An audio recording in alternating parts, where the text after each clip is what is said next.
నమస్తే, welcome to our channel. నేను మీ పద్మావతి. ఈ రోజు మనతో పాటు ప్రముఖ producer and political analyst Tripuraneni Chittibabu గారు ఉన్నారు. మరి సార్తో మాట్లాడేద్దాం. నమస్కారం సార్. నమస్తే సార్, యాక్చువల్గా గతంలో మీరు ఒక వ్యాఖ్య ఏదైతే చేశారో ఇప్పుడు అది చాలా వరకు జనాల్లో బాగా పాపులర్ అవుతుంది. ఏంటంటే టాప్ 5 లో పవన్ కళ్యాణ్ ఎక్కడా లేరు హీరోల్లోని. అండ్ ప్రెసెంట్ ఉన్న జనరేషన్ లో హీరోస్ కి ఇచ్చే రెమ్యునరేషన్ తో పోలిస్తే పవన్ కళ్యాణ్ కి అంత రెమ్యునరేషన్ కూడా ఉండదు అని అనేసి అన్నారు. అండ్ అలా అనడానికి కారణం ఏంటి అంటే ఇప్పుడు ఉన్న జనరేషన్ లో హీరోలకు తగ్గట్టుగా ఆయన చేయలేకపోతున్నారు. రాజకీయాల వైపు వెళ్ళిపోవడం వల్ల కూడా ఒక కారణం అనొచ్చు అంటారు. అలా కాదమ్మా, ఏమి రాజకీయ అంటే స్టాండర్డ్ ఒక్కొక్క హీరో ఒక్కొక్క స్టామినా ఉంటుంది, ఒక్కొక్క స్టాండర్డ్. ఆ లెక్కలో చెప్పాను నేను. డెఫినెట్ గా ఇప్పుడు చిరంజీవి, బాలకృష్ణ ఆ జనరేషన్ పోయారు. నెక్స్ట్ జనరేషన్ తీసుకొస్తే ప్రభాస్, మహేష్, వాళ్ళ స్టార్డమ్ ఎంత, వాళ్ళ బిజినెస్ ఎంత. ఇప్పుడు బిజినెస్ బట్టి, ఇప్పుడు స్టార్డమ్ ఎక్కడంటే బిజినెస్ బట్టి వాళ్ళిద్దరు బిజినెస్ ఎక్కడ ఉంది, ఎన్ని వందల కోట్లకు ఉంది, వాళ్ళ స్టామినా ఎంతతో ఉంది వాళ్ళిద్దరు. ఆ నెక్స్ట్ ముగ్గురు, రామ్ చరణ్, జూనియర్ ఎన్టీఆర్, పుష్ప, అల్లు అర్జున్, ఈ ముగ్గురు వీళ్ళ మార్కెట్ ఎంత ఉంది, వీళ్ళ రేంజ్ ఎట్లా ఉంది, వీళ్ళ మార్కెట్ పాన్ ఇండియానే కాదు, ఇప్పుడు పాన్ ఇండియా దాటి వెళ్ళిపోతున్నారు కదా. సో ఇప్పుడు ఆ తర్వాతే వస్తాడు ఈయన మనం పొగిడేసుకుని మనం ఆహా అంటే కాదు కదా. మార్కెట్ ను బట్టి, బిజినెస్ ను బట్టి. ఇప్పుడు నేను పవన్ కళ్యాణ్ తోటి సినిమా తీస్తున్నానంటే నా బిజినెస్ ఒక రేంజ్ లో ఉంటుంది. అదే అల్లు అర్జున్, రామ్ చరణ్, ఎన్టీఆర్ అంటే అదొక రేంజ్. ఈ రేంజ్ కన్నా డెఫినెట్ గా ఎక్కువ కదా. అది అబద్ధం కాదు కదా. ఒకరి మీద ద్వేషమో ఒకరి మీద కాదు. రేంజ్ నిజాలు వ్యాపారాన్ని బట్టే స్టార్డమ్.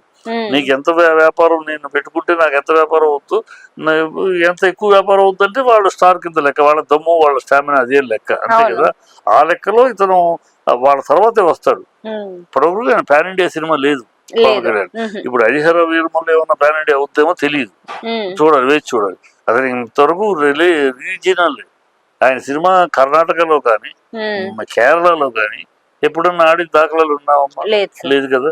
సో మరి పుష్పాది అల్లు అర్జున్ కేరళలో ఉంది, జూనియర్ ఎన్టీఆర్ తమిళనాడు, కేరళలో ఉంది, రామ్ చరణ్ స్టేట్ దాటి వెళ్ళిపోయింది, స్టేట్ దాటి వాళ్ళ మార్కెట్ లో ఉంది.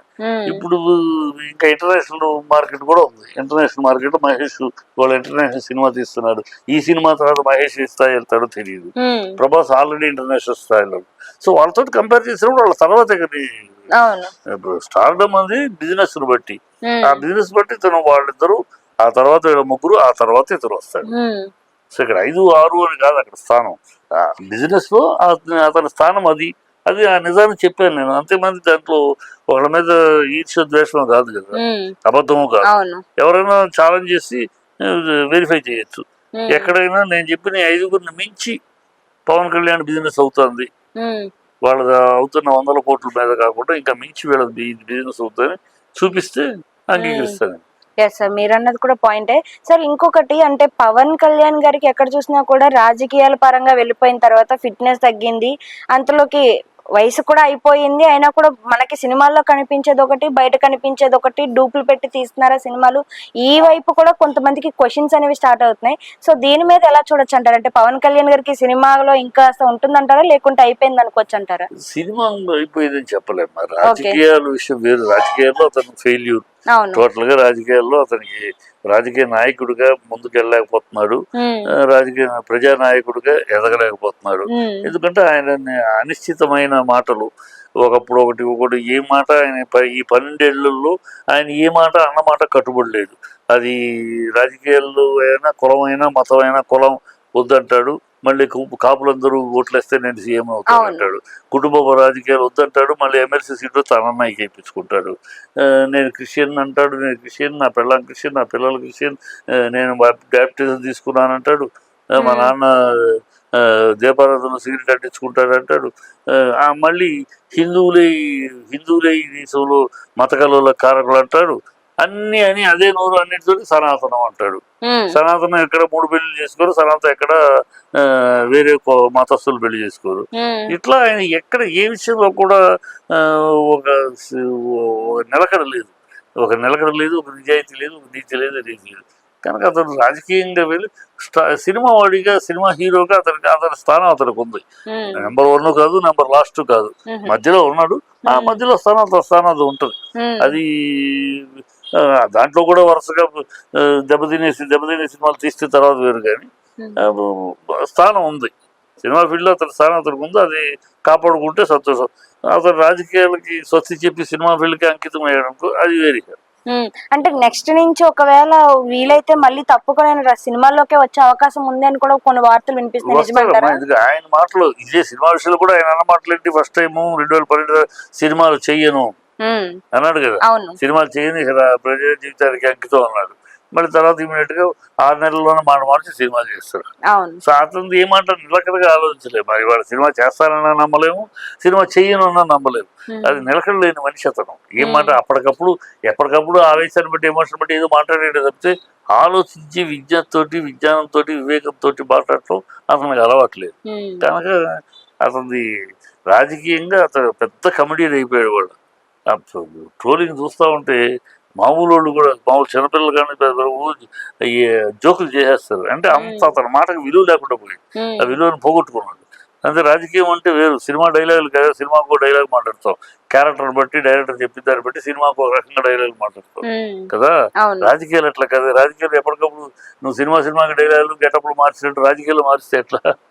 రాజకీయాల్లో ప్రజలకు నీ మీద ఒక గురి ఏర్పడాలి, నీ మీద ఒక లక్ష్యం ఏర్పడాలి. ఈ నాయకుడు ఒక మాట అంటే నిలబడతాడు ఆయన నమ్మకం ఏర్పడాలి. అన్ని కోల్పోయాడు ఆయన.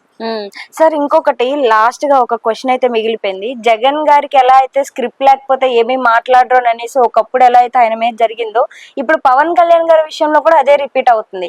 పవన్ కళ్యాణ్ గారు కూడా స్క్రిప్ట్ ఏది ఇవ్వకపోతే, ఎక్కడ ఏం మాట్లాడాలో ఒక పేపర్ మీద రాసేకపోతే అతను ఏది మాట్లాడా అదంతా కూడా స్క్రిప్ట్ చూసి చెప్తాడు, సినిమా డైలాగ్ ప్రిపేర్ అయినట్టు. అందుకనే ఏదైనా చెప్పేటప్పుడు, స్పీచ్ చెప్పేటప్పుడు ఏదో సినిమాలో ఊగిపోయినట్టు ఊగిపోయి చెప్తాడు. నార్మల్ గా మనం పక్కకు వచ్చి మాట్లాడితే అక్కడ విషయానికి ఏమి ఉండదు. సో స్క్రిప్ట్ చూసి ఎన్ని చేస్తున్నారు తప్పితే తనంతటా తను ఏం చెప్పాలన్నా అదంతా చేత కాదన్నట్టుగా ట్రోల్స్ చేస్తున్నారు. సో దీనిపై మీ ఒపీనియన్ ఏంటి సార్? ట్రోల్ చేయడం ఫ్యాక్ట్ కనబడుతుంది కదా. 32,000 అమ్మాయిలు చేశారు చదివాడు స్క్రిప్ట్. మరి పచ్చి అబద్ధం తెలిసిపోయింది కదా. 25 టన్నుల గంజాయి దొరికింది కాకినాడలో అన్నాడు. అది గంజాయి కాదు, డ్రై ఐస్ అని తేల్చి చెప్పేశారు కదా సిబిఐ. సీజ్ ది షిప్ అన్నాడు.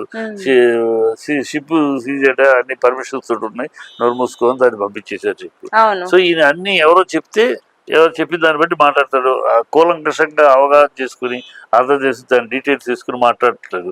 అలా మాట్లాడతాడు ఎవరు నాయకుడు. ఈ నాయకుడిగా కాదు, తను నోటికి వచ్చింది అప్పటికప్పుడు మాట్లాడిపోతాడు. అందుకని అన్ని చోట్ల అర్థమైపోతుంది, ప్రజలకి అర్థమైపోతుంది. ఇతను ఎవరో ఏదో చెప్తే దాన్ని పట్టుకుని మాట్లాడేస్తాడు ఆవేశంగా, సినిమాటిక్ గా, సినిమా ఎమోషన్ కలిపేసేసి. అంతే చెప్తే ఇతని దగ్గరికి ఏ విషయం తెలియదు ఇతనికి అనేది ప్రజలకి. ఇప్పుడు రోడ్లు వేసారి నడిచి వెళ్ళాడు, అది ప్రజలకు అర్థం. రోడ్లు నడిచి వెళ్ళడం నువ్వు వెళ్ళి వేయాల్సిన రోడ్లు ఏం కాదు కదా. నువ్వు డిప్యూటీ సీఎంగా ఉన్నావు, నీ దగ్గర ఉంటుంది, ఇవాళ టెక్నాలజీ ఉంది. అక్కడ ఆ రోడ్ల దగ్గర ఆఫీసర్స్ వాళ్ళు పెట్టి అక్కడ కెమెరాలో చూపించండి, వర్చువల్ గా ఇక్కడ కూర్చుని నువ్వు చూడొచ్చు. వర్చువల్ గా కూర్చుని ఆఫీసర్ ని పక్కన పెట్టుకుని ఆ చూపించేదాన్ని ఒక్కొక్కళ్ళు చూపిస్తా ఉంటే ఒక్కొక్క రోడ్ని, ఈ రోడ్డు ఈ పని చేయండి, ఆ రోడ్డు ఈ పని చేయండి, నువ్వు ఇక్కడ ఆర్డర్స్ ఇవ్వచ్చు. నువ్వు వెళ్ళి చెప్పులు లేకుండా నువ్వు వెళ్ళి నడిచి షో చేయాల్సిన అవసరం లేదు. ఇంత టెక్నాలజీ ఉండి, ఇంత ఉంటే నీకు పదవి ఉండి, అధికారం ఉండి, టెక్నాలజీ ఉండి, ఇంకా ఒక రోడ్డు కాదు, ఆ రోజు 10 రోడ్లు నువ్వు టక్కన ఆర్డర్స్ ఇవ్వచ్చు. అది వదిలేసేసి ఒక 2 రోడ్లకి నువ్వే నడిచి చెప్పులు లేకుండా ఒక షో, ఈ షో ఎవరికి? అందువల్ల ప్రజలకు తెలిసిపోతుంది ఇవన్నీ సినిమాటిక్ గా చేస్తున్నాడు తప్పితే ఇతనికి ఏమీ తెలియదు. Thank you so much sir, చాలా చక్కగా ప్రతిదీ కూడా ఎక్స్ప్లెయిన్ చేశారు. Thank you sir.